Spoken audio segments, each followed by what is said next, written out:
ఉద్యోగం కోసం ఎదురు చూస్తున్నారా? మీరు ప్రస్తుతం ఉద్యోగం కోసం ఎదురు చూస్తున్నారంటే ఆ బాధ ఎలా ఉంటుందో నాకు తెలుసు. అది అంత తేలికైన విషయం కాదు. మీరు ప్రతిరోజు మీ ఫోన్ చూసుకుంటూనే ఉంటారు.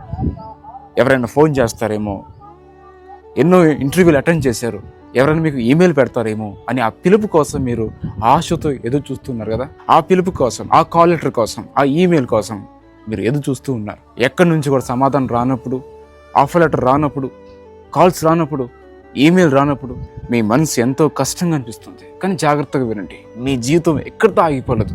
దేవుడు మీకోసం ఇంకా పని చేస్తూనే ఉన్నాడు. బైబిల్ వాక్యం సెలవిస్తుంది, ఇర్మియా గ్రంథం 29:11 నేను మీ పట్ల కలిగిన తలంపులు నేను ఎరుగుదును, అవి మీకు మేలే కలిగించినవి కానీ కీడు కలిగించినవి కాదని ప్రభు చెప్పాడు కదా. మీకు నిరీక్షణ, అలానే మీకు మంచి భవిష్యత్తు ఇవ్వాలని అనుకున్నాను దేవుడు చెప్పాడు కదా. ఈ నిరీక్షణ కాలం మీకు శిక్ష కాదు, ఇది మిమ్మల్ని సిద్ధం చేసే సమయం.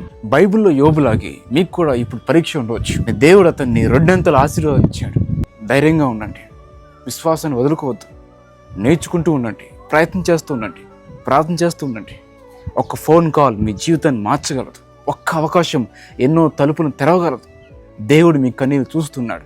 మీ అవసరాలు ఆయనకు తెలుసు. మీకు మంచి ఉద్యోగం వస్తుంది.